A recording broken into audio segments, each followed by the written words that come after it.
भगवान बुद्ध ने दुनिया को एक सबसे बड़ा योगदान दिया। उस योगदान का नाम क्या है? कोई बताए? आनापानसति योग कहा किसी ने कहा विपस्सना। ये विपस्सना है क्या? विपस्सना बुद्धत्व को उपलब्ध करने की एक अत्यंत सरलतम और शक्तिशाली विधि। इस विधि के माध्यम से आप बुद्धत्व को उपलब्ध हो सकते हैं, परम आनंद को उपलब्ध हो सकते हैं, इस अस्तित्व की ऊर्जा के साथ एक हो सकते हैं। Oneness with the whole universe. Enlightenment है क्या? बुद्धत्व है क्या? जब आपकी चेतना कामनाओं से मुक्त हो जाती है, कोई कामना न बचे, तब जो मिलता है उसको कहते हैं परमात्मा का मिल जाए। अब मोटी भाषा में समझा रहा हूं। परमात्मा तब तक नहीं मिलेगा जब तक तुम्हें परमात्मा के अलावा और कुछ भी चाहिए, यानी जब तक तुम्हारी तमाम सारी कामनाएं हैं। और जब सब कामनाएं समाप्त हो जाती हैं तब जो मिलता है उसका नाम है परमात्मा, उसी का नाम है परम आनंद। जब तक कामना है तब तक आपको आनंद मिल ही नहीं सकता है। बहुत सुंदर शब्दों में संत तुलसीदास ने कहा है, बिनु संतोष न काम न साही। बिना संतोष के न काम न साही। काम मीन्स कामनाएं। बिना संतोष के कामनाएं नष्ट नहीं होती हैं। बिनु संतोष न काम न साही। काम अछत सुख सपने नाही। काम अछत यानी कामनाओं के रहते हुए सुख सपने नाही। सपने में भी सुख नहीं मिल सकता है। और तुम दोनों चीज चाहते हो, कामनाएं भी रहे और सुख भी मिल जाए। लेकिन जिसने परम सुख को पाया है उसने कहा, बिनु संतोष न काम न साही। काम अछत सुख सपने होना, यानी कामनाओं के रहते हुए सुख सपने में भी नहीं मिल सकता। तो भगवान बुद्ध से पूछा लोगों ने कि कामनाओं से मुक्त कैसे हो सकते? आप भी मुझसे पूछ सकते हैं कि गुरुदेव इस संसार में रह रहे हैं तो कामनाओं से मुक्त कैसे हो सकते हैं? उपदेशों के सुनने से आप कामनाओं से मुक्त नहीं हो सकते हैं, क्योंकि कामनाएं आपके अस्तित्व का अंग बन गई। तो भगवान बुद्ध ने जो विज्ञान दिया है, उस विज्ञान की सबसे बड़ी विशेषता है कि कामनाओं से मुक्त होने की आपको कोशिश नहीं करनी है। आप ठाठ से रहो, काम करो, संसार और साम्राज्य दोनों संभालो, गृहस्थी भी संभालो, सब कुछ संभालो, उनसे मुक्त होने की चेष्टा ना करो। उन्होंने कहा तुम सिर्फ जाग जाओ, जागे जागे जियो। जब तुम जागे जागे जियोगे तो जो भी छूटने लायक है वो अपने आप छूट जाएगा। अगर प्रकाश, जागे जागे जीने का मतलब है जिंदगी में प्रकाश ले आओ। सोए सोए जीने का मतलब है जिंदगी में अंधेरा भरा है।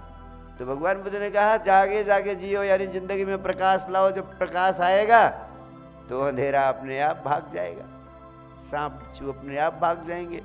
तो प्रकाश लाने का यानी जागने का उपाय क्या है? जागने का उपाय उन्होंने सिर्फ यही दिया, विपस्सना। ध्यान से समझ लो। अगर आज की बात समझ ली तो इसके अलावा भी कुछ जानने की जरूरत नहीं है।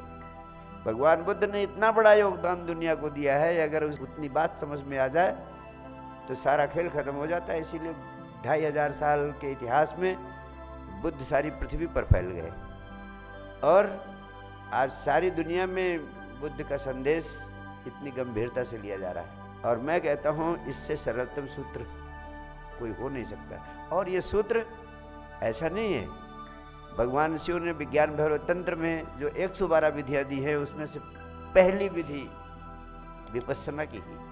और विपस्सना का सार है साक्षी भाव से देखना। वि प्लस पस्सना यानी विशिष्ट रूप से देखना। विशिष्ट रूप से देखने का अर्थ है साक्षी भाव से देखना। साक्षी भाव से देखने का अर्थ है ऑब्जर्वेशन विदाउट जजमेंट। एकदम शुद्ध ट्रांसलेशन लिख लो, ऑब्जर्वेशन विदाउट जजमेंट, यानी ऑब्जर्व करना है विदाउट जजमेंट, यानी बिना सोचे, बिना कोई निर्णय किए, बिना कोई विचार किए, आपको सिर्फ निष्पक्ष भाव से देखना है। तो उन्होंने कहा शरीर शून्यता को पाने के लिए सिर्फ शरीर की क्रियाओं को विपस्सना, साक्षी भाव से देखना। Observe the gestures and activities of your body without any judgment. तो विपस्सना में हम अपने शरीर की संवेदनाओं को सिर्फ देखते हैं बिना कोई प्रतिक्रिया किए हुए, यानी विदाउट जजमेंट। अब शरीर की संवेदनाओं को देखने का अर्थ क्या है? शरीर की संवेदनाओं का अर्थ है कि पूरे शरीर में क्या हो रहा है। आप शांतिपूर्वक बैठ गए हैं और शरीर में क्या हो रहा है, पहले उन्होंने कहा कि सबसे पहले अपने सिर को देखो, सिर के छप्पर को देखो पूरा। जैसे 1 मिनट तक आपने देखा, अब सिर में कहीं खुजलाने का मन हो रहा है तो खुजलाओ नहीं, सिर्फ उसको देखो, कोई प्रतिक्रिया नहीं करनी। कोई इचिंग हो रही है, कुछ हो रही है, या सर्दी लग रही है, गर्मी लग रही है, या टिंगलिंग हो रही है, या खुजली हो रही है, अगर वो खुजलाहट हो रही है तो खुजलाना नहीं है, सिर्फ देखना है कि देखो सिर में खुजली हो रही है। बस देखना है कि खड़े होके बाहर देखना खुजली हो रही है। क्योंकि आप अलग हो और सिर अलग है, आप सिर नहीं हो, तो आप उससे अलग होकर देखोगे तो थोड़ी देर में आपको पता चलेगा कि ये सिर अलग है, मैं अलग हूँ। तो सिर में खुजली होना आपको खुजलाने के लिए मजबूर नहीं करेगा।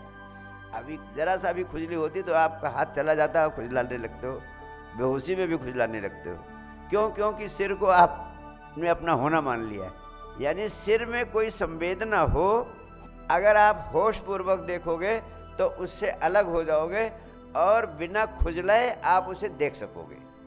और जितना ही आप इसमें कुशल हो जाओगे तो सिर में दर्द भी हो रहा होगा तो आप देखोगे कि आज इस सिर में दर्द हो रहा है। तुम बाहर खड़े हो, आज इस सिर में दर्द हो रहा है, तुम फील करोगे कि तुमको नहीं हो रहा है। ये जितना ही गहराता जाएगा। तो उन्होंने कहा पूरे शरीर की संवेदनाओं को तो विपस्सना में करते क्या है, उसको 8 भागों में बांट दिया शरीर को। सिर को देखा कि इसमें साक्षी भाव से 1 मिनट देखा, फिर चेहरे को पे आ गए 1 मिनट के बाद लगभग, और पूरे चेहरे में देख रहे हैं कि क्या संवेदना हो रही है। तो कहीं खुजली होगी, इचिंग हो रही है, या कहीं गर्मी लग रही है, या कहीं कंपन हो रहा है, कहीं टिंगलिंग हो रही। अब हो रही है तो होने से प्रतिक्रिया नहीं करनी है, यही इतनी शर्त है। Non judgmental, non reactionary, react नहीं करना है और ये नहीं सोचना है कि क्या हो रहा, क्या नहीं हो रहा, कैसे हो रहा, बस सिर्फ देखना है क्या हो रहा है, होने दो। देखते देखते उसमें होता रहेगा सब कुछ और आप उससे मुक्त हो जाओगे। ऐसे फिर चेहरे में देखने के बाद फिर छाती में देखो, फिर भुजाओं में देखो, 1-1 मिनट सबको देखना है। फिर दोनों टांगों को देखो, फिर पैरों को देखो नीचे। और भगवान बुद्ध कहते थे कि इन संवेदनाओं को देखते देखते आप स्वयं को शरीर से अलग होने के अनुभव को भली भांति पालोगे और शरीर शून्यता का अनुभव आपके जीवन में फलित होगा। लेकिन इतना ही विपस्सना का अर्थ है। लेकिन फिर भगवान बुद्ध ने कहा कि अभी आप शरीर की संवेदनाओं को देखने में सक्षम नहीं हैं, क्योंकि अभी आपका चित्त ही एकाग्र नहीं होता है। अभी आप देखने की कोशिश करोगे, यहाँ चले जाओगे कलकत्ता के रसगुल्ले खाने लगोगे, कोई प्रेमिका की याद करने लगेगा, कोई प्रेमी की याद करने लगेगा, कोई दुकान में पहुँच जाएगा, कोई घर में पहुँच जाएगा, चित्त भागता है। तब उन्होंने कहा इसके पहले कि तुम संवेदनाओं को विपस्सना के माध्यम से देखना शुरू करो, उसके पहले तुम्हें चित्त को एकाग्र करने की कला सीखनी पड़ेगी। और चित्त को एकाग्र करने की कला का नाम है आनापानसति योग। उन्होंने कहा कि पहले तुम चित्त को एकाग्र करना सीखो, और उसके लिए उन्होंने दिया आनापानसति योग।